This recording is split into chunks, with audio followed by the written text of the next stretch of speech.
सहेली।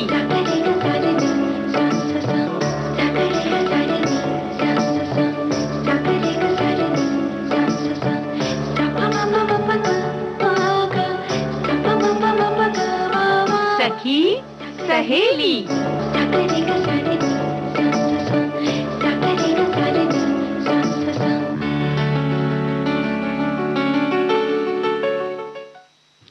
सखी सहेली सुनने वाली सभी सखियों सहेलियों को नेहा शर्मा और कमो भाभी का नमस्कार। और कमो भाभी आपको भी हमारा नमस्कार। हाँ नेहा दीदी आपको नमस्कार। तो बताइए आज क्या क्या है पिटारे में?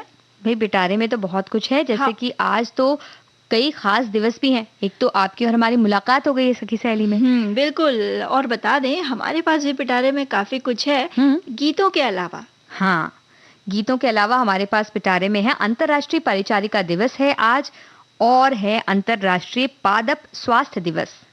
यानी पौधों के स्वास्थ्य का दिन। हाँ। और साथ ही सखी विशेष के अंतर्गत गायिका नैना देवी की बातचीत की जाएगी। और जो सबसे अहम मुद्दा, हाँ, आजकल ऑनलाइन धोखाधड़ी जिसके कई लोग शिकार हो जाते हैं, तो उनसे कैसे बचा जाए और क्या सावधानियां हमें रखनी है, ये रख सकते हैं, इस विषय पर हम चर्चा करेंगे।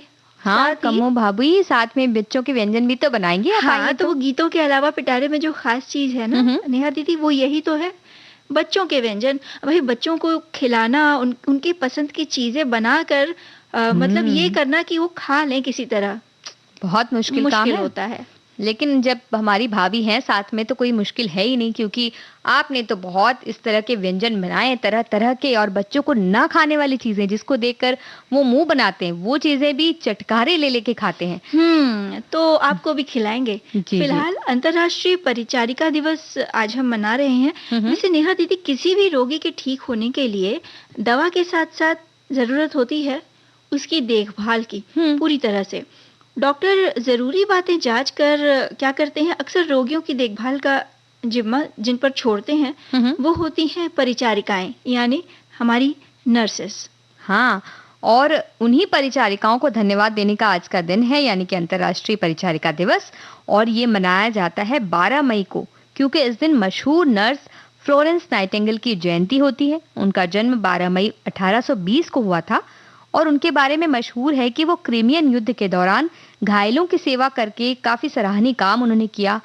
बिल्कुल, घायलों की सेवा करने के लिए वो दिन के अलावा रात में भी घूमती थी, और रात में लैंप लेकर हर घायल सैनिक के पास जाती, उससे पूछताछ करती, देखती उसे किसी चीज की जरूरत तो नहीं है। इसीलिए उन्हें लेडी विद लैंप के नाम से भी जाना जाता है। हाँ, और फ्लोरेंस नाइटिंगेल को दुनिया की पहली नर्स की उपाधि भी दी गई है।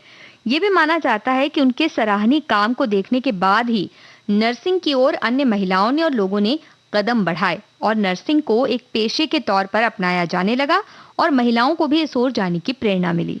बिल्कुल, इंटरनेशनल काउंसिल ऑफ नर्स साल 1965 से इस दिन को मनाती है। जनवरी 1974 में आधिकारिक रूप से 12 मई को अंतर्राष्ट्रीय परिचारिका दिवस यानी नर्स डे की घोषणा की गई। इसके द्वारा आधुनिक नर्सिंग की संस्थापक मानी जाने वाली फ्लोरेंस नाइटिंगेल को सम्मान दिया गया। हाँ, और भारत सरकार में भी परिवार और कल्याण मंत्रालय की ओर से हर साल 12 मई को फ्लोरेंस नाइटिंगेल पुरस्कार दिए जाते हैं। 1973 से अब तक तकरीबन कई नर्सों को इस पुरस्कार से सम्मानित किया जा चुका है। इस साल इस दिवस की थीम क्या रखी है पता है कमो भाभी? क्या रखी है? थीम रखी है हमारी नर्सें हमारा भविष्य। बिल्कुल, अवर नर्सेस अवर फ्यूचर। और देखो ना नेहा दीदी, हमारे जो साथी हैं वो भी कह रहे हैं कि अंतर्राष्ट्रीय परिचारिका दिवस पर समर्पण एवं सेवा का भाव रखने वाली परिचारिकाओं को बधाई एवं शुभकामनाएं। एक अच्छी नर्स केवल मरीज का उपचार ही नहीं करती, वो मरीज को स्वस्थ होने का भरोसा दिलाकर मनोवैज्ञानिक रूप से मजबूत करने का भी कार्य करती है। वही हमारे एक साथी और हैं, वो कहते हैं स्वास्थ्य सेवा उद्योग में डॉक्टर के साथ ही एक नर्स भी बहुत महत्वपूर्ण भूमिका अदा करती है। मरीजों के इलाज में एक नर्स की निस्वार्थ सेवा और समर्पण को शब्दों में बयां कर पाना मुश्किल है। हर साल 12 मई के दिन दुनिया भर में अंतर्राष्ट्रीय नर्स दिवस मनाया जाता है।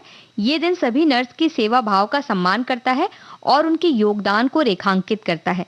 ये दिन खास इसलिए है कि इसी दिन नर्सिंग जीवन को प्रोफेशनल आयाम देने वाली फ्लोरेंस नाइटिंगेल का जन्म हुआ था। और इसीलिए इंटरनेशनल काउंसिल ऑफ नर्स ने इस दिन को अंतर्राष्ट्रीय नर्स दिवस मनाने के लिए चुना। बिल्कुल समर्पण के साथ सामने जो मरीज हैं उनकी सेवा भाव करना एक बहुत बड़ा काम होता है।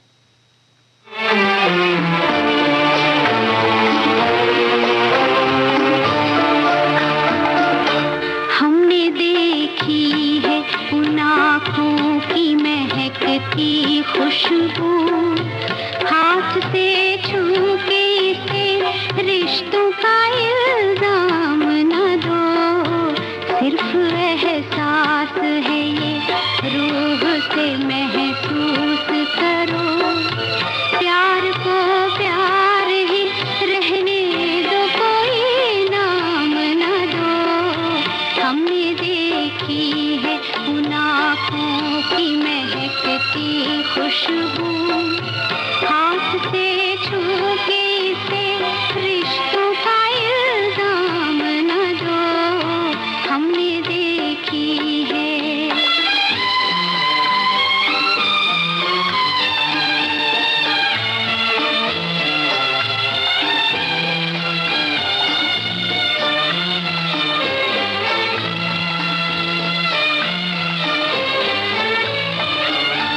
प्यार कोई बोल नहीं, प्यार आवाज नहीं, एक खामोशी है, सुनती है कहाँ करती है।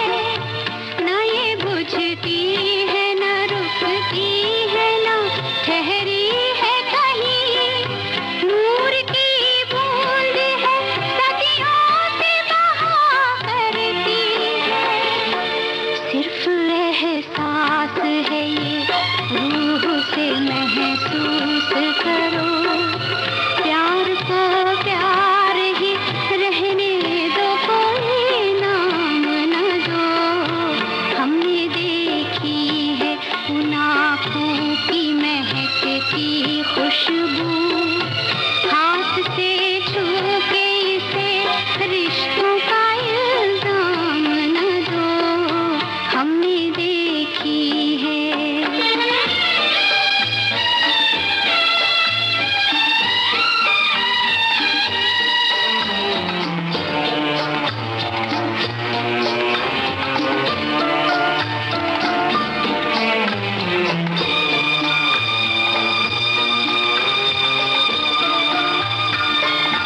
मुस्कुराहट सी खिली रहती है आँखों में कहीं, और पलकों पे उजाले से झुके रहते हैं।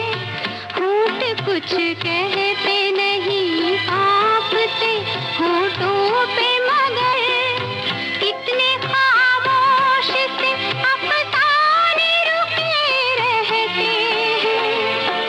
सिर्फ एहसास है ये, रूह से महसूस करो। प्यार को प्यार ही रहने दो, कोई नाम न दो। हमने देखी है उन आँखों की महकती खुशबू, हाथ से छू के इसे रिश्तों का इल्जाम न दो। हमने देखी है। तो कमो भाभी, जब भी हम नर्स के बारे में बात करते हैं, किसी भी नर्स के, तो ऐसा लगता है ना कि किस तरह से, कई बार तो हमें भी बुरा लगता है जब दिन भर घर में काम काम काम बोला जाता है।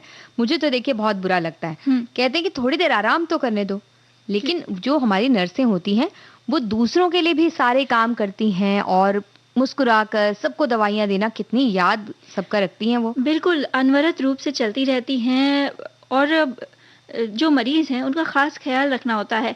एक तरह से ये जो कहते हैं ना नेहा कि एक समर्पण का, एक सेवा भाव का मरीजों के साथ जो रिश्ता होता है, बेहद नाजुक सा, इस रिश्ते को कोई नाम नहीं दिया जा सकता। एक मानवता का रिश्ता होता है, प्रेम का रिश्ता होता है ये। और हमारे एक साथी कह रहे हैं कि धरती पर यदि ईश्वर है तो वो चिकित्सक और उनके कंधा से कंधा मिलाकर काम करने वाली नर्सें, वो महिला या पुरुष नर्स ही होते हैं जो दवा के साथ साथ उनकी समर्पित सेवा भावना से एक रोगी को स्वस्थ करते हैं। बिल्कुल, परिचारिकाएं चिकित्सा कार्य में अपने महत्वपूर्ण कार्य से रोगी के रोग को दूर करने में मदद करती हैं। अपने सेवा भाव के कारण चिकित्सक की तरह ही सम्माननीय है। विश्व प्रसिद्ध नर्स फ्लोरेंस नाइटिंगेल के जन्मदिन पर आज का यह दिन विशेष रूप से मनाया जाता है। और नेहा, कोरोना के दौरान हमने ये देखा कि जो आगे की पंक्ति में जो खड़े थे हमारे डॉक्टर्स, हमारी नर्सेस, हमारे बचाव के लिए, आम लोगों के बचाव के लिए यही लोग थे जिन पर हम भरोसा कर रहे थे। और ये लोग दिन रात बिना देखे अनवरत रूप से मरीजों की सेवा किए जा रहे थे। उनके अपने भी परिवार थे, खुद का स्वास्थ्य, इन सब चीज़ों को ध्यान में रखते हुए लगातार उन्होंने समर्पित रूप से मरीजों की सेवा की। बिल्कुल। और उस वक्त जब उन्हें मरीजों की सेवा करनी होती थी, क्योंकि ये एक संक्रामक बीमारी थी, तो इसमें उन्हें किस तरह से पूरे उस सूट के अंदर रहना होता था, जो कि हमने बाद में कई वीडियोस में देखा और कई जगह पर हमने देखा। तो घंटों घंटों तक उन्हें उस सूट के अंदर रहना होता था, क्योंकि एक बार अगर वो निकालेंगे तो उन्हें दोबारा नया सूट पहनना पड़ेगा। बिल्कुल। तो बहुत ज्यादा उसके लिए भी उन्होंने बहुत कुछ झेला।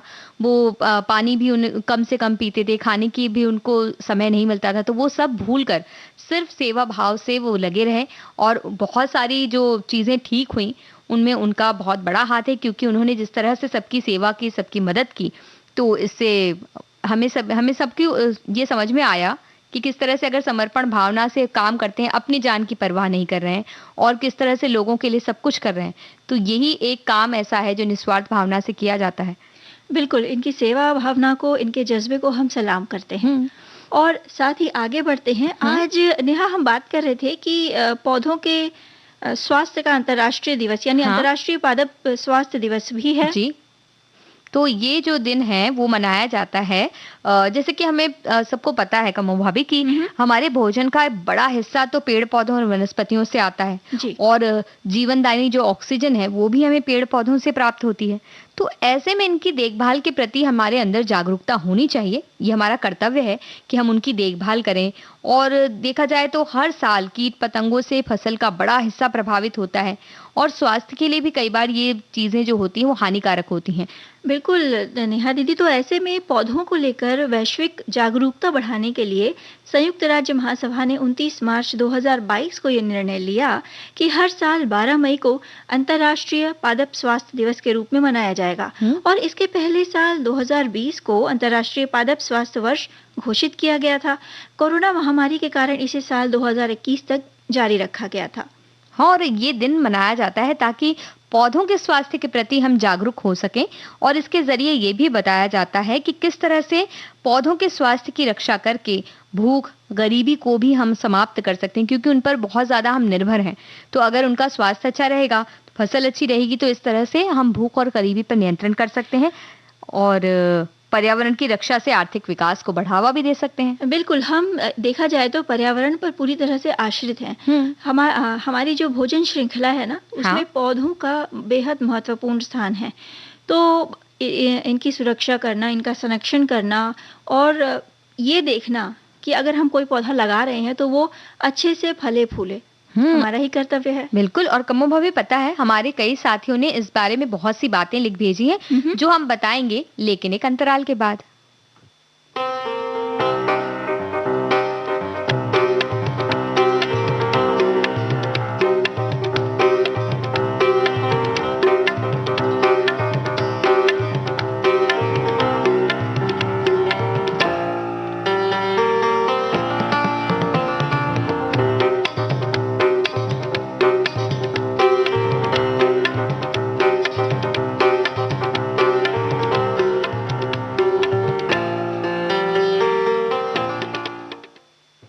अंतराल के बाद आप सभी का एक बार फिर से स्वागत है। आप सुन रहे हैं सखी सहेली। और कमो भाभी, जैसे कि हमने कहा था कि अंतर्राष्ट्रीय पादप स्वास्थ्य दिवस यानी कि international day of plant health के ऊपर हमारे कई साथियों ने बहुत सी बात लिख भेजी है। तो हमारे एक साथी लिखते हैं कि इससे मनुष्य के जीवन में फसली पौधों के महत्व का पता चलता है। सभ्यता की शुरुआत से बीमारियों, कीटों और प्राकृतिक आपदाओं से बचाव के लिए अच्छी क्वालिटी के बीज और स्वस्थ पौधों का महत्व जग जाहिर है। दुनिया में हर साल बीमारियों और कीटों से 200 से 300 अरब डॉलर की फसलों का नुकसान होता है। कीटों से फसलों को होने वाला नुकसान 10 से 40% तक है। जलवायु परिवर्तन भी पौधों के स्वास्थ्य पर विपरीत असर डाल रहा है, जिससे विश्व खाद्य सुरक्षा के लिए खतरा उत्पन्न हो गया है। पौधों पर पड़ने वाले विपरीत प्रभावों से बचने के लिए हमें तत्काल ऐसे जीन की आवश्यकता है जिनमें सूखा, अधिक गर्मी, बाढ़, बीमारी, कीटों के हमले आदि की प्रतिरोधी क्षमता हो। बिल्कुल, बहुत अच्छी जानकारी इन्होंने साझा की हमारे साथ। तो पौधा लगाएं और उनकी देखभाल करें जी। और ये ध्यान रखें कि वो सिर्फ बढ़े ना, बल्कि स्वस्थ रूप से बढ़े और फले फूले। ये पौधे, ये पत्ते, ये फूले, हवाएं दिल को चुराए, मुझको लुभाए, हाय मन कहे मैं झूमूं, झूमूं मैं गाऊं, मन कहे मैं झूमूं मैं गाऊं।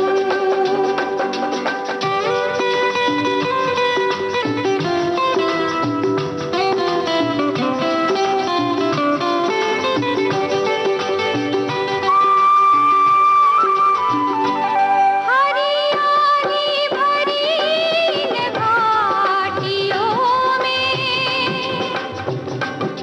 महकती हुई इन वादियों में जीवन की बगिया खिल खिल जाए, हो खिल खिल जाए रे, मन कहे मैं झूमूं, झूमूं मैं मन कहे मैं झूमूं मैं गाऊं।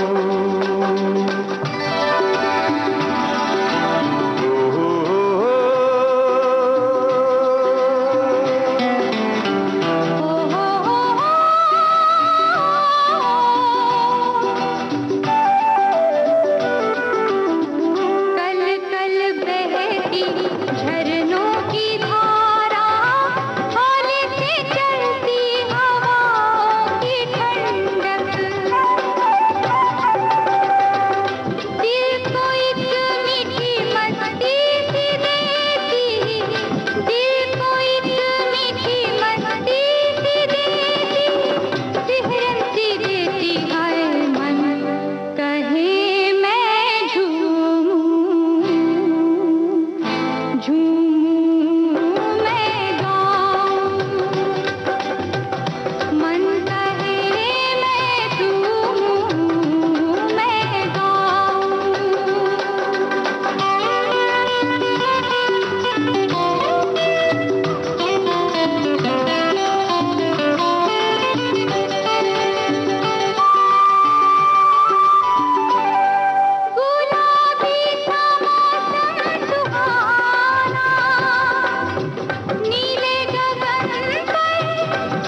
तो कमो भाभी, जब पौधों की बातें हो रही है, पत्तों की बातें हो रही, तो फल की बात क्यों नहीं हो रही?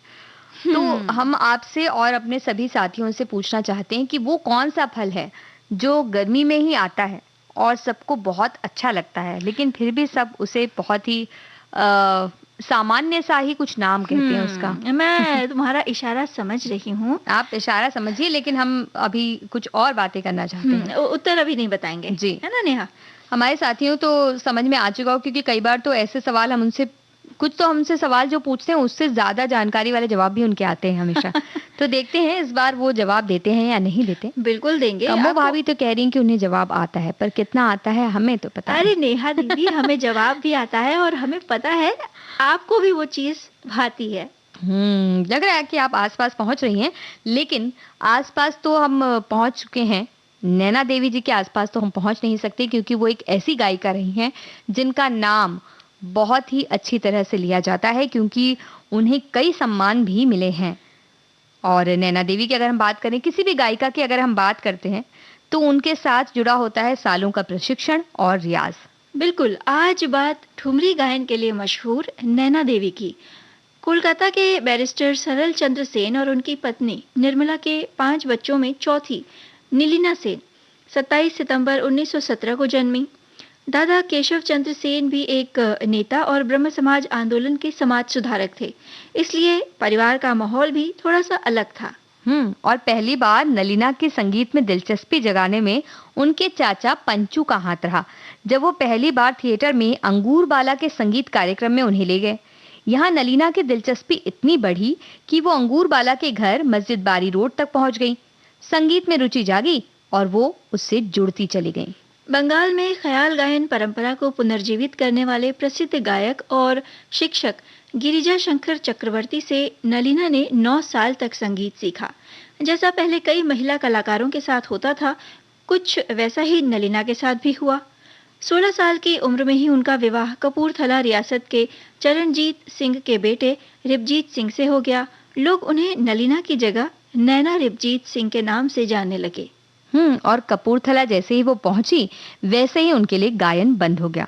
लेकिन जब वो सिर्फ 32 साल की थीं, तो उनके पति की मृत्यु हो गई और इसके पश्चात दिल्ली आकर वो बस गईं और एक बार फिर संगीत ने उनका द्वार खटखटाया और नैना देवी ने एक बार फिर संगीत सीखना शुरू कर दिया। पहले उन्होंने रामपुर सहसवास घराने की मुश्ताक हुसैन खान से प्रशिक्षण लिया और इसके बाद बनारस घराने की रसूलन बाई से संगीत सीखने लगी और रसूलन बाई से उन्होंने पूरब अंग शैली की ठुमरी सीखी और संगीत कार्यक्रमों में नैना देवी के नाम से प्रस्तुति का सिलसिला भी शुरू हो गया। नैना देवी का ठुमरी गायन तो मशहूर हुआ ही, साथ ही दादरा, कव्वाली और गजल में भी उन्होंने नाम कमाया और ठुमरी गायन के प्रति उनकी रुचि अलग ही नजर आती थी। ठुमरी गायन रस और भावपूर्ण होता है। इसमें भाव को अच्छी तरह पिरोने के लिए नैना देवी ने नाट्य शास्त्र में बताई गई 8 अलग अलग नायिकाओं के बारे में पढ़ा, जिसे नायिका भेद यानी अष्ट नायिका कहा गया है। इसमें 8 प्रकार की नायिकाओं का वर्णन है। उनके अनुसार ठुमरी की प्रस्तुति करने के लिए इसे पढ़ा जाना चाहिए। और दिल्ली में ही कला संगठन झंकार समिति को चलाने वाली सुमित्रा चरत राम शर्मा के संपर्क में वो आई, जिन्होंने श्री राम भारतीय कला केंद्र की स्थापना की और नैना देवी को कला निर्देशक के रूप में यहाँ शामिल किया। इसके अलावा नैना देवी ने एक संगीतकार के तौर पर ऑल इंडिया रेडियो और दूरदर्शन में भी कार्यक्रम किए। अपनी उम्र के एक पड़ाव पर आकर उन्हें कीर्तन के पारंपरिक रूपों में रुचि हुई। इसके लिए वो वृंदावन गईं और वहां इसके गुर सीखे। अपने 3 शिष्यों को उन्होंने इस कला में पारंगत किया। उनके कुछ शिष्यों के नाम लें तो उनमें शुभा मुद्गल, मधुमिता रे और विद्या राव का नाम शामिल है। विद्या राव ने तो उन पर एक किताब भी लिखी है, जिसका नाम है heart to heart remembering Naina Devi. साल 1974 में नैना देवी को उनकी कला और उनके प्रति लगन को देखते हुए भारत के 4थे सर्वोच्च नागरिक सम्मान पद्मश्री से सम्मानित किया गया। 1 नवंबर 1993 को नैना देवी इस दुनिया को छोड़ गईं, लेकिन उनकी आवाज और उनकी कला आज तक उनके शिष्यों के माध्यम से हमारे बीच मौजूद है। और कहा भी जाता है कमो भाभी कि एक कलाकार हमेशा अपनी कला से जीवित रहता है। बिल्कुल सही बात है नेहा।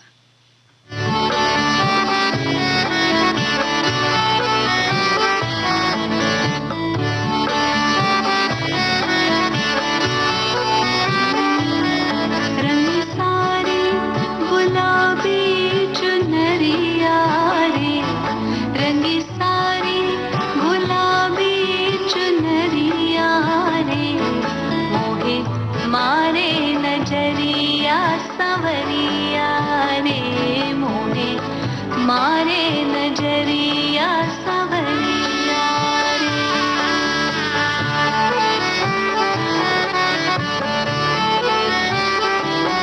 रंगी सारी गुलाबी गुलाबी चुनरिया, हाँ।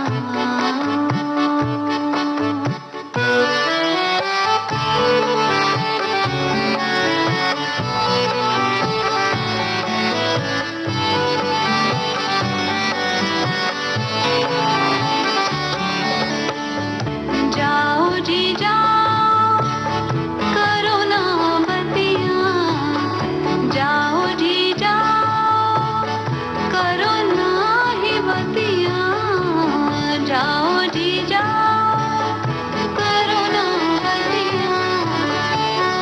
तेरी बाली है मोरी उमरिया रे, मोहे मारे नजरिया सवरिया रे, मोहे मारे नजरिया सवरिया रे।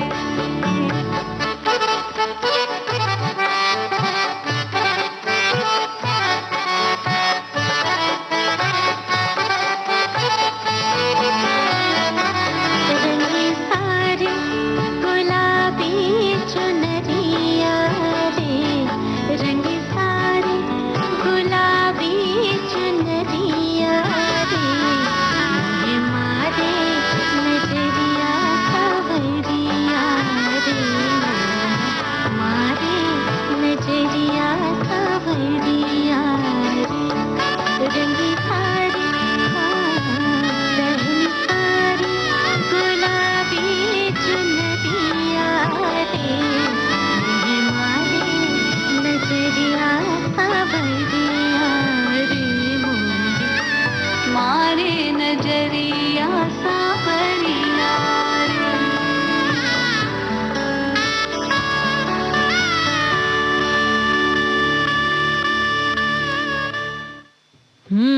तो कमो भाभी कितना अच्छा लगा ना, रंग रंग की बातें हो रही थी। रंग रंग की बातें हुई और नेहा दीदी आपने जो प्रश्न पूछा था हम्म। उसके जवाब भी आए हैं, अरे वाह, तो बता भी दीजिए। भाई बता तो देंगे कि हमने खास तौर से आपके लिए आम लेकर हम आए हैं। तो इस तरह से हमारे कई साथियों, लेकिन तरबूज भी कहा है हमारे साथियों ने, क्योंकि गर्मी का तो वो भी फल है। हाँ, और लगता भी बड़ा अच्छा है पानी बिल्कुल। की। वैसे हर मौसम का अपना एक अलग अंदाज होता है। हर मौसम में खाने पीने की चीजों का एक कहते हैं ना, अलग अलग चीजें आती हैं खास उस मौसम के हिसाब से। तो उस मौसम के लिए जो चीजें बनी हुई हैं, जो प्रकृति ने बनाई हैं, हम अगर उन्हीं का सेवन करें तो वो स्वास्थ्य की दृष्टि से भी बेहतर होगा। बिल्कुल। अब बताइए भला, साल भर क्यों आम नहीं आता?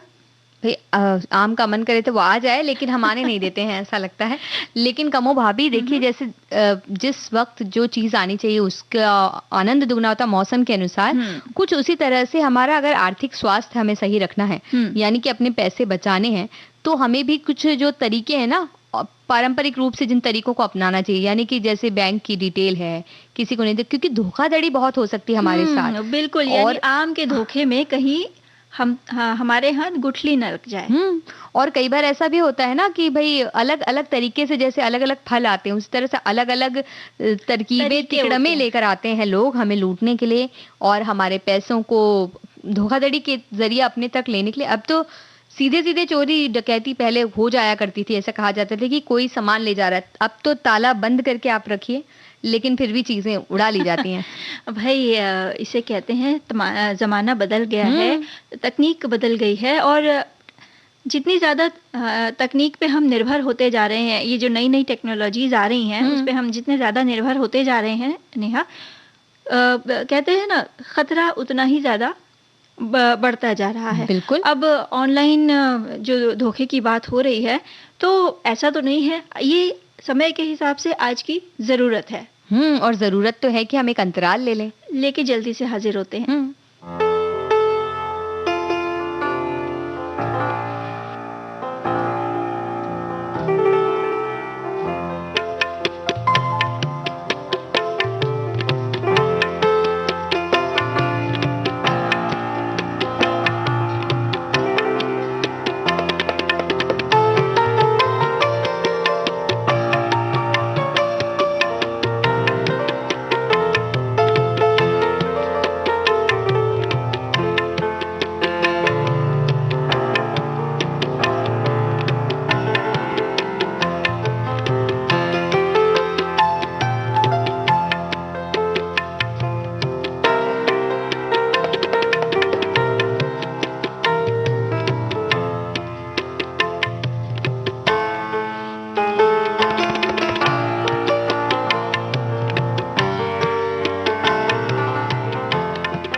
अंतराल के बाद आप सभी का एक बार फिर से स्वागत है। आप सुन रहे हैं कार्यक्रम सखी सहेली। जी। और जैसे कि हम बात कर रहे थे ना कम्मो भाभी की, अब धोखाधड़ी के नए-नए तरीके आ गए हैं, जैसे कि ऑनलाइन पेमेंट करने की या ऑनलाइन बहुत सारी चीज़ें खरीदने के अच्छी-अच्छी सुविधाएँ हम तक पहुँच गई हैं। तो वहीं बहुत सारे फ्रॉड करने वाले भी ऑनलाइन मौजूद हैं और वो जैसे बाज़ार में लोग रहते हैं ना कि पॉकेट मारी होती है, कुछ इसी तरह से यहाँ भी होता है। भाई हम तो यही कहेंगे कि समय के साथ ये हमारी ज़रूरत है आज की। मतलब ऑनलाइन बैंकिंग की सुविधा हो, ये हमारे ज़रूरत के हिसाब से हमारी सुविधा के लिए है। लेकिन खतरे के चलते इन सुविधाओं का हम उपयोग ही ना करें, ये तो सही बात नहीं है। हाँ, सावधानी के साथ, सतर्कता के साथ अगर हम इन सब चीज़ों का इस्तेमाल करेंगे, तो ये जो धोखाधड़ी के जो कहते हैं ना खतरा होता है, धोखे का खतरा होता है, ऑनलाइन धोखे का, वो काफ़ी मात्रा में हम उससे बचे रहेंगे। अच्छा, पर आप ये बताइए कम्मो भाभी कि हमें तो किसी का फ़ोन आ जाए और वो आपका नाम लेकर हमसे माँगने लगे पैसे, कहे कि भई कम्मो भाभी ने आपका नंबर दिया है और हमें बहुत ज़रूरत है और हम कह रहे हैं कि आपसे हमें पैसे लेने के लिए कहा है, तो हम क्या करें? हाय नेहा दीदी, अगर आपको ऐसा कभी कोई कॉल आए, तो आप सबसे पहला कॉल मुझे करिए कि कम्मो भाभी, क्या आपने किसी से कहा है नेहा से पैसे लेने के लिए? भाई क्रॉस चेक, एक कहते हैं ना, आपको क्रॉस चेक तो करना चाहिए कि क्या सही में। पर कई बार तो वो फ़ोन जो करते हैं वो तो बिल्कुल रुकते ही नहीं ना, वो कहते हैं कि भई नहीं आप मत कीजिए, हमें तो बहुत ज़रूरत है, कोई अस्पताल में है, कोई यहाँ है, अभी हम गिर गए हैं, ऐसा कुछ इतनी ज़रूरत वाली बात बताते हैं, इतनी हड़बड़ी वाली बातें बताते हैं कि हम हड़बड़ी में हमें समझ नहीं आता और आपका नाम कैसे उन्हें पता चला, ऐसा सोचकर हम तो सोचते हैं कि दे दें क्या पैसे। तो ऐसे में अपने आप को मजबूत रखते हुए, अपने मानसिक संतुलन को बनाए रखते हुए उस कॉल को आप उत्तर ज़्यादा उनको एंटरटेन मत करिए, यानी उत्तर ही ना दीजिए उनके किसी प्रश्न का, उसे काटिए और फिर आपके परिचित व्यक्ति से, जिसका नाम वो व्यक्ति ले रहा है, उनसे कॉल करके उनसे पूछिए, उनसे पूछताछ कीजिए कि भाई ऐसा आपने किसी से कहा है क्या, और फिर सारी बात खुल जाएगी आपके सामने।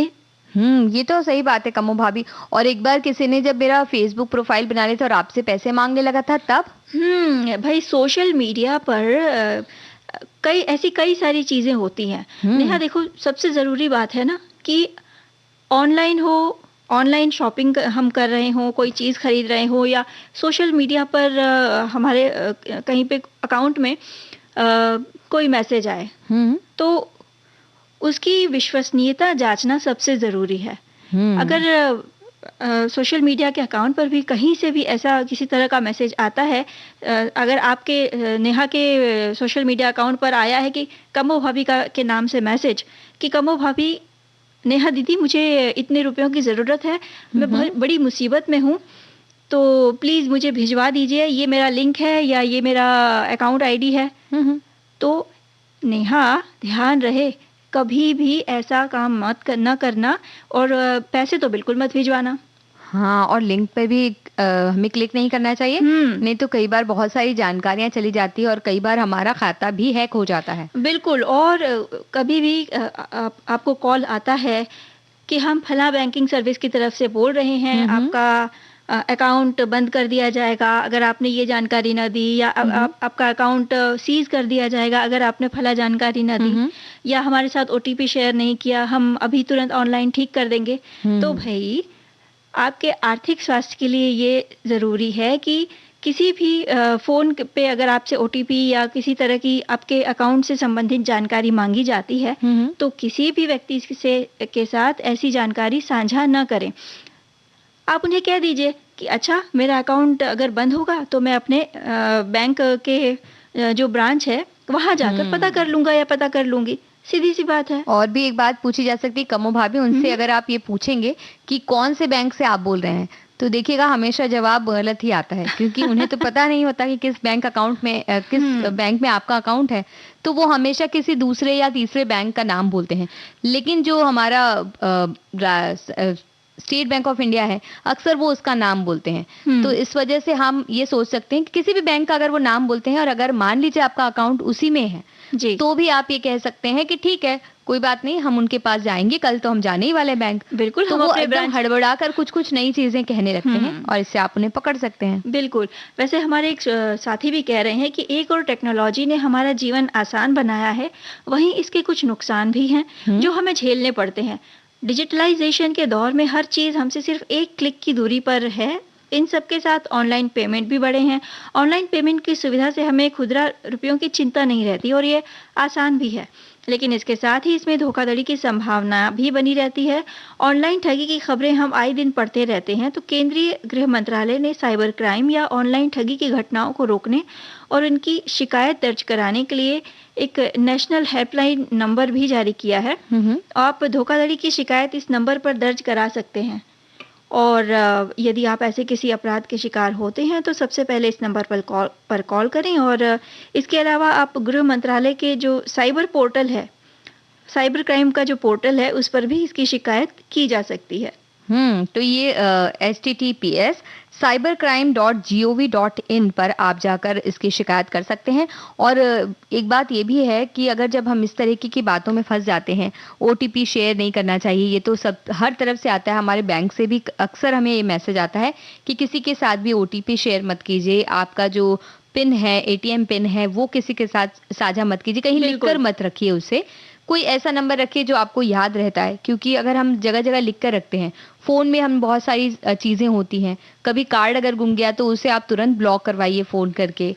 इस तरह की चीजें करके आप बच सकते हैं। देखिए, सावधानी रखनी पड़ेगी, क्योंकि अगर हम ये सोचें कि हमारी पॉकेट मार ली जाएगी, इसके लिए हम बाजार ही नहीं जाएंगे, हम घर में बैठ के रहेंगे, तो ऐसा नहीं हो सकता। हम सावधानी रख सकते हैं, जहां हमें लगता है कि कुछ खतरा है या भीड़ भाड़ है, तो वहां हम बचकर अपने तरीके से उस चीज को देखते हैं। गिन कर बार बार हम पैसे लेते हैं, कुछ उसी तरह से हमें यहाँ भी सावधान रहना है। बिल्कुल सतर्क रहना है। और जैसे किसी भी साइट पर आप सर्फिंग कर रहे हैं, नेट सर्फिंग, और तो किसी भी साइट पर अपनी निजी जानकारियां ना दें। कई बार कई बार साइट्स पर जब आगे का पेज नहीं ओपन होता, तो वो साइट आपकी जानकारी मांगती है कि आप वो जानकारी देंगे, उसके बाद ही वो आगे साइट खुलेगी। तो ऐसी किसी भी साइट पर अपनी निजी जानकारियां न साझा करें। एड्रेस हो सकता है, पता हो सकता है, कई बैंक के डिटेल्स हो सकते हैं, तो बिल्कुल ना दें। साथ ही ऑनलाइन शॉपिंग करते समय इस बात का हमें ध्यान रखना है कि जिस साइट से हम ऑनलाइन शॉपिंग कर रहे हैं, सामान खरीद रहे हैं, क्या वो विश्वसनीय है। अब इसकी जांच पड़ताल तो हम पूरे तरीके से कर नहीं सकते, लेकिन अगर हमें थोड़ा भी लगता है कि क्योंकि कई रिव्यूज रहते हैं, वो पढ़ें सामान मंगाने के पहले। और अगर आपको थोड़ा सा भी खटका लग रहा है, तो भाई कैश ऑन डिलीवरी का जो उपाय है, जो विकल्प है, वो आप चुन सकते हैं ऑनलाइन पेमेंट करने की बजाय। आमतौर पे जो फ्रॉड कंपनियां होती है या फ्रॉड साइट्स बनाई जाती है धोखाधड़ी के लिए, वो कैश ऑन डिलीवरी का जो होता है विकल्प, वो देते ही नहीं है, क्योंकि उन्हें तो पैसे तुरंत चाहिए, उन्हें तो सामान आपको देना है नहीं, तो इसलिए वो इस तरह का विकल्प कभी देते नहीं और रिटर्न का विकल्प भी नहीं देते। हाँ, ये भी सबसे जरूरी बात है कि ऑनलाइन चीजें खरीदते समय वस्तु को वापस करने का विकल्प हो, ये जरूर देखें। और किसी भी फोन कॉल के उत्तर में, जैसा कि हमने कहा कि अपने बैंक की जो जानकारी है, अपने अकाउंट से संबंधित जानकारी है, क्रेडिट और एटीएम कार्ड की जो जानकारी है, वो न साझा करें। और नेहा, वैसे सोशल मीडिया पर जो डुप्लीकेट आईडी बनाकर कई तरह के धोखाधड़ी की बातें भी इन दिनों सामने आ रही हैं। जैसे कि वो आपकी फेसबुक प्रोफाइल से आपकी फोटो ले लेते हैं और उसके बाद फिर वो एक इसी तरह का आपके नाम से ही उसी तस्वीर के साथ एक नया खाता बना लेते हैं और आपके ही जो दोस्त होते हैं उन सभी को वो मैसेज भेजते हैं, उनको फ्रेंड रिक्वेस्ट भेजते हैं और उसके बाद उनसे मैसेंजर पर जाकर आपके नाम से पैसे मांगते हैं। बिल्कुल। तो इसके लिए भी ये है कि आप अपनी जो प्रोफाइल पिक्चर है उसको भी आप सेव कर सकते हैं। ऐसा कई विकल्प दिए होते हैं जिससे वो स्क्रीनशॉट भी नहीं ले सकते उसकी, तो उसलिए वो आपकी फोटो सेव भी नहीं कर सकते और ले भी नहीं सकते। और इसके बजाय भी आप अपने दोस्तों को, सभी को कह सकते हैं कि मेरा दूसरा अगर खाता मुझे कभी बनाना पड़ा किसी भी कारण से, तो मैं खुद आपसे पहले संपर्क करूंगा और आपसे बात करूंगा, पैसा तो कभी भी नहीं मांगूंगा उससे। बिल्कुल। और अगर मैसेज में किसी भी कोई भी लिंक आता है किसी भी तरह का, तो उस पे भूल कर भी क्लिक ना करें, उस लिंक पर ना जाएं। वो लिंक कोई भी फ्रॉड साइट हो सकती है और आपके बैंक अकाउंट से आपकी निजी जानकारी हैक हो सकती है, आपका अकाउंट हैक हो सकता है, बैंक अकाउंट से पैसे भी निकल सकते हैं। तो मैसेज में आए किसी भी लिंक पर आप क्लिक ना करें। साथ ही आजकल जो मोबाइल है, टैब है या लैपटॉप है, बच्चे भी उसका इस्तेमाल करते हैं और बच्चे अगर गेम खेल रहे हैं ऑनलाइन जाकर, तो इस बात का खास ख्याल रखें कि वो ये जो ऑनलाइन गेमिंग के द्वारा भी कई बार फ्रॉड की खबरें आई हैं। तो बच के रहिए, क्योंकि सतर्क रहिए, सावधान रहिए।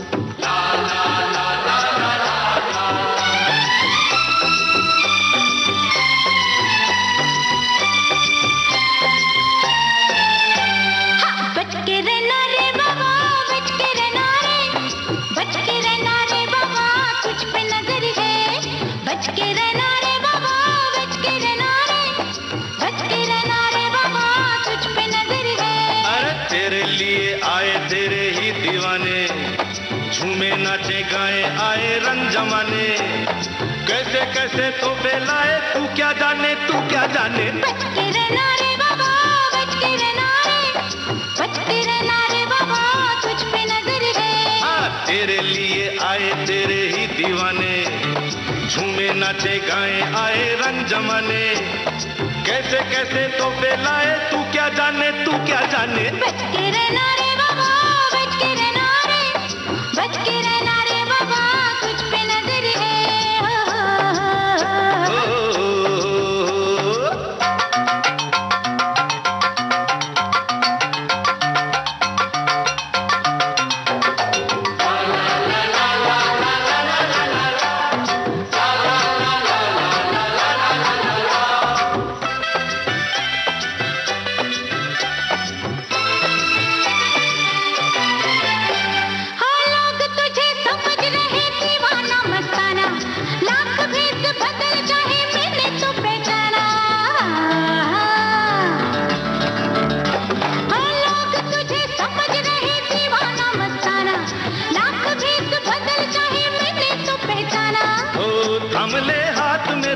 छोड़ना साथ मेरा, तेरा मेरा एक सफर है। दिल में तेरे जो भी है मुझको खबर है, दिल में तेरे जो भी है मुझको खबर है। बच के रहना रे बाबा, बच के रहना रे, बच के रहना रे बाबा, तुझ पे नजर है। तेरे लिए आए तेरे ही दीवाने, झूमे नाचे गाए आए रंग जमाने। कैसे कैसे तो बिलाए, तू क्या जाने, तू क्या जाने। बच के रहना रे बाबा, बच के रहना रे, बच के रहना रे बाबा, तुझ पे नजर है।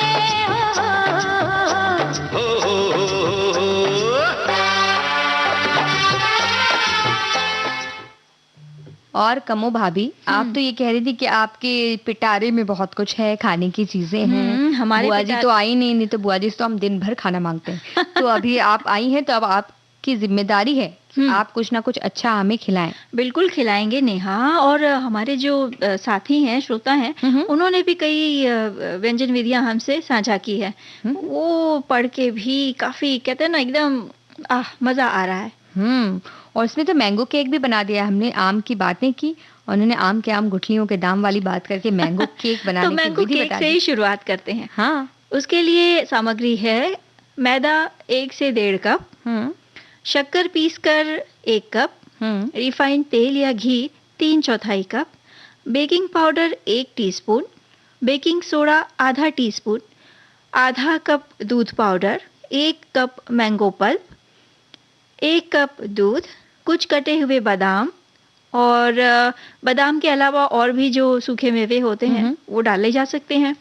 जैसे काजू हो गए कतर के, किशमिश हो गई या काला मनुका हो गया। और विधि ऐसे है कि मैदा में बेकिंग पाउडर और बेकिंग सोडा डालकर उसे छान लें। सभी सामग्री को मिलाकर मिश्रण बना लें और ऊपर से ये बादाम काट कर डालें। अब ओवन को प्री हीट करके 180 डिग्री सेल्सियस पर लगभग 40 मिनट तक हमें इसे पकाना है और ठंडा होने पर काटें और मजे लें। वैसे ये जो सामग्री, ये जब हम पूरा मिश्रण बनाएंगे तो इसमें जब हमें थोड़ा थोड़ा दूध डालना, जब मिश्रण बना उसको मिलाते रहेंगे नेहा, तो उसको थोड़ा थोड़ा दूध डालकर हमें मिलाना है और इस बात का ध्यान रखना है कि उस मिश्रण में गट्ठे न पड़ने पाए।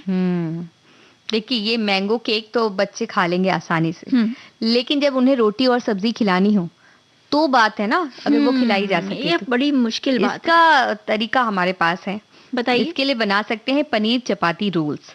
तो इसके लिए पहले तो रोटी बनाने के लिए जैसे कि हम लेते हैं गेहूं का आटा या मैदा, मैदा तो नहीं, गेहूं का आटा ही लीजिए। 3 कप गेहूं का आटा, 2 चम्मच तेल, दूध और नमक। इस तरह से चपाती के लिए ये सामग्री है। और इसमें भरने के लिए हम बनाएंगे पनीर की जो अच्छी सी कुछ सब्जी जैसी।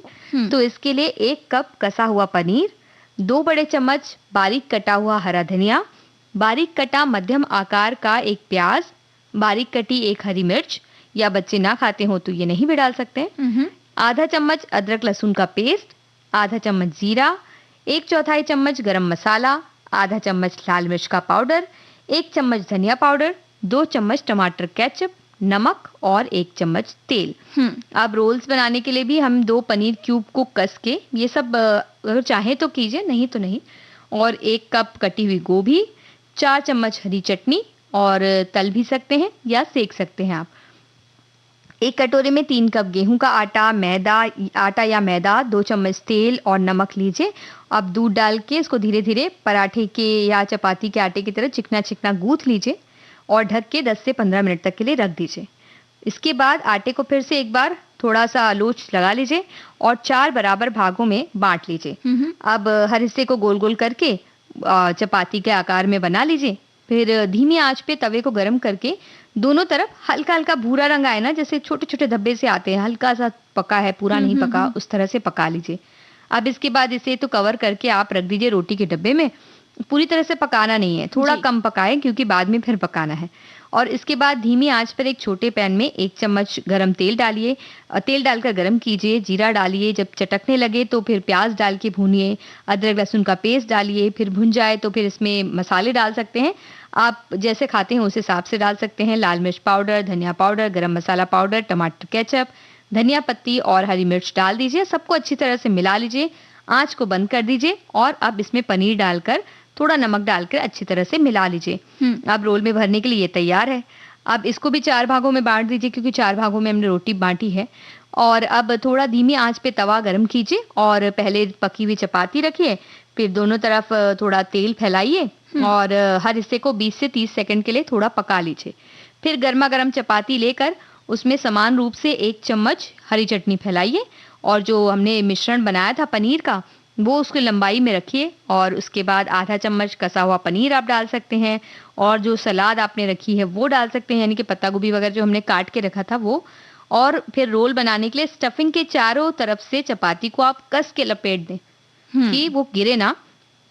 और अब आपका पनीर चपाती रोल टमाटर की चटनी के साथ परोसने के लिए हो गया है तैयार। और इसमें अगर हम चाहें तो कई और तरह की जो सब्जियां हैं ना, जैसे गाजर घिस के डाला जा सकता है, बीटरूट यानी शलजम जो हो गया वो घिस के डाला जा सकता है, तो स्वाद के साथ स्वास्थ्य भी होगा। और एक रेसिपी हमारे साथी ने भेजी है, चना दाल और पत्ता गोभी की टिक्की। उसमें चाहिए चना दाल 1 कप, रात भर भिगो देना है उसे, बारीक कटा हुआ पत्ता गोभी आधा कप, 2 बड़े चम्मच दही, आधा चम्मच हल्दी, आधा चम्मच जीरा पाउडर, नमक स्वाद के अनुसार, हरा धनिया, पुदीना, 2 हरी मिर्च बारीक कटी हुई, बेसन 1/4 कप। अब चना दाल को पीस लेना है थोड़ा दरदरा और बाकी सारी सामग्री उसमें डाल करके टिक्की बना लीजिए। नॉन स्टिक तवे पर 1 छोटा चम्मच तेल डालकर टिक्की को धीमी आंच पर दोनों ओर से सुनहरा होने तक पकाइए और गर्मा गर्म टिक्कियों को हरी चटनी के साथ बच्चों को परोसिए। क्या बात है, चटपटी।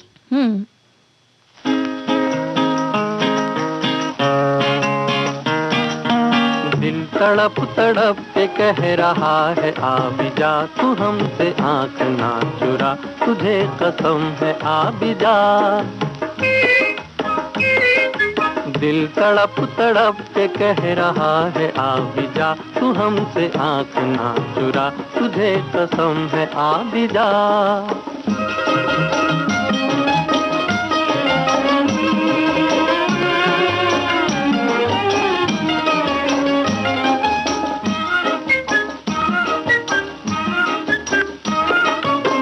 नहीं तो ये बहार क्या बहार है, गुल नहीं खिले का तेरा इंतजार है।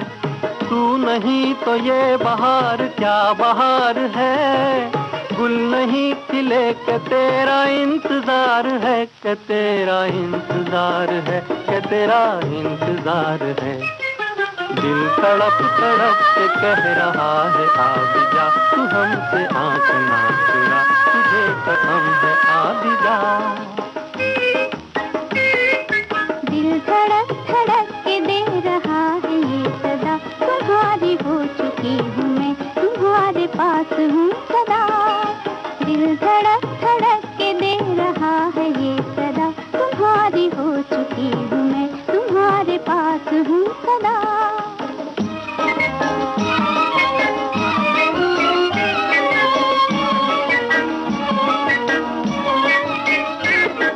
तुमसे मेरी जिंदगी का ये सिंगार है, जी रही हूँ मैं कि मुझको तुमसे प्यार है। तुमसे मेरी जिंदगी का ये सिंगार है, जी रही हूँ मैं कि मुझको तुमसे प्यार है, कि मुझको तुमसे प्यार है, कि मुझको तुमसे प्यार है। दिल तड़प तड़प के कह रहा है आ भी जा, तू हमसे आँख ना चुरा, तुझे कसम है आ भी जा। दिल धड़क धड़क के दे रहा है ये सदा, तुम्हारी हो चुकी हूँ मैं, तुम्हारे पास हूँ सदा।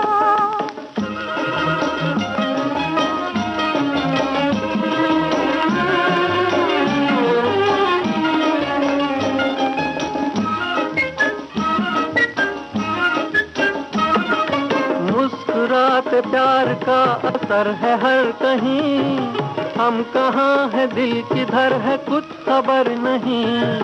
मुस्कुराते प्यार का असर है हर कहीं, हम कहाँ है दिल किधर है कुछ खबर नहीं। किधर है कुछ खबर नहीं, किधर है कुछ खबर नहीं। दिल तड़प तड़प के कह रहा है आ भी जा, तू हमसे आँख ना चुरा, तुझे कसम है आ भी जा। दिल धड़क धड़क के दे रहा है ये सदा, तुम्हारी हो चुकी हूँ मैं, तुम्हारे पास हूँ सदा। तो कमो भाभी इतनी सारी खाने की चीजें बना ली हमने, अब आप कुछ गंभीर मुद्रा में क्यों लग रही हैं? गंभीर मुद्रा में इसलिए हूँ नेहा कि ये जो हमारे एक साथी ने हमारे साथ जो साझा किया है मैसेज, कैश ऑन डिलीवरी कई उत्पादों पे नहीं होती, इसलिए ऑनलाइन पेमेंट करना पड़ जाता है। अगर ऑनलाइन पेमेंट करना भी पड़े तो सिक्योर और रजिस्टर्ड वेबसाइट से ही शॉपिंग करें। ये तो बात इन्होंने बहुत सही कही, क्योंकि कई बार ऐसा होता है कि कैश ऑन डिलीवरी की अगर सुविधा हो भी तो भी जो व्यक्ति पार्सल लेकर आता है उसे तो हमें पहले पैसा देना होता है, बाद में हम पार्सल खोल के देख सकते हैं कि कटे फटे कपड़े निकल रहे हैं, कुछ निकल रहा है, नहीं निकल रहा है, तो हम तो यूं भी ठगे ही जाते हैं। तो इससे अच्छा है कि जो ऐसी साइट है जहां वापस लेते हैं और वो बहुत ज्यादा वापसी का विकल्प नहीं है। हाँ, वापसी का विकल्प होता भी कहीं में, लेकिन वो साइट ही गायब हो जाती है, फिर वो वापस लेते नहीं है। तो जो जैसा हमारे साथी ने कहा कि जो सिक्योर है, जिनके बारे में हमें पता है कि वो अच्छी है साइट, और जहाँ प्रमाणित लोगों ने उस पर कमेंट किया है कि हाँ हमने यहाँ से सामान लिया और ये अच्छी है साइट, और ये आपके जो सामान अच्छा नहीं है उसे वापस भी लेती हैं, और उनका एक अच्छा व्यापार है, नाम है, तो ऐसी जगह से ही ऑनलाइन शॉपिंग करना सही रहता है। बिल्कुल। और कई बार ऑनलाइन शॉपिंग जब हम करते हैं तो जब पेमेंट का ऑप्शन आता है तो उस समय वो साइट हमें किसी और दूसरी साइट पर ले जाती है पेमेंट के लिए। तो अगर आपको कहीं थोड़ा सा भी लग रहा है कि नहीं ये सही चीज नहीं है, तो कृपया आगे ना बढ़ें। बिल्कुल, और आपके जैसे कि कोई बीमा की किस्तें भरनी होती हैं और भी बहुत सारी किस्तें हम भरते हैं। तो ऐसे में भी अगर कोई आपको प्रामाणिक जगह से भी अगर मान लीजिए फ़ोन आ रहा है और वो कह रहे हैं कि हम आपको गाइड करते जा रहे हैं और आप जाकर पैसे भरिए। लेकिन आपको लगता है कि प्रामाणिक जगह से फ़ोन है, उसी व्यक्ति का फ़ोन है जिससे आप हमेशा बात करते हैं, फिर भी अगर आपको ऐसा लगता है कि नहीं हो सकता है कि कुछ फ्रॉड हो, तो आप सीधा-सीधा बोल सकते हैं कि नहीं, आप हमारे जो एजेंट हैं हम उनके ज़रिए करेंगे, या हम जिस तरह से हमेशा करते हैं ऑनलाइन, जैसे हम खुद जाके एक उसकी बिल्कुल, साइट पर बिल्कुल। जाकर करते हैं वैसा करेंगे, या फिर आप अगर बोलें तो हम आपके वहाँ आकर कर सकते हैं, या आपका कोई व्यक्ति सामने आकर हमसे पैसे बिल्कुल, ले ऑफ़िस सकता में है। जाकर किया जा सकता जी। है।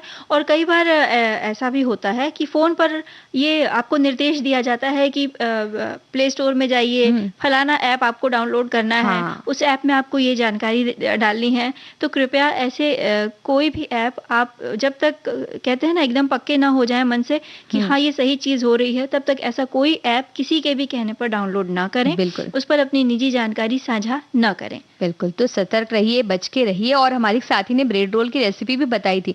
जल्दी से बता दें। जैसा हमने रोटी का रोल बताया ना, कुछ हाँ, हाँ, उसी हाँ। तरह से बस ब्रेड को गीला करके पतला उसे बेल लेना है और उसके अंदर डाल देना है। साथ ही इन्होंने एक टिप्स ये लिखा है कि मटर छोटे बच्चे नहीं खा पाते, तो अगर मटर डाल रहे हैं तो पूरी तरह से उसको मैश कर मैश दीजिए कर दें। और डालिए। और अब कार्यक्रम से जाने का समय हो गया कमो भाभी। हाँ, आज काफ़ी सारी बातें हुई ना? तो सभी से लेते हैं विदा। नेहा शर्मा और कमों का नमस्कार। नमस्कार।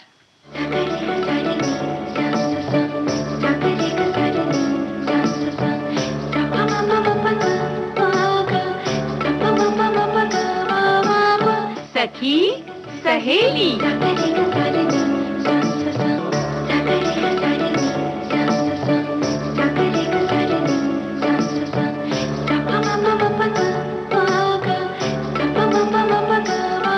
सखी सहेली।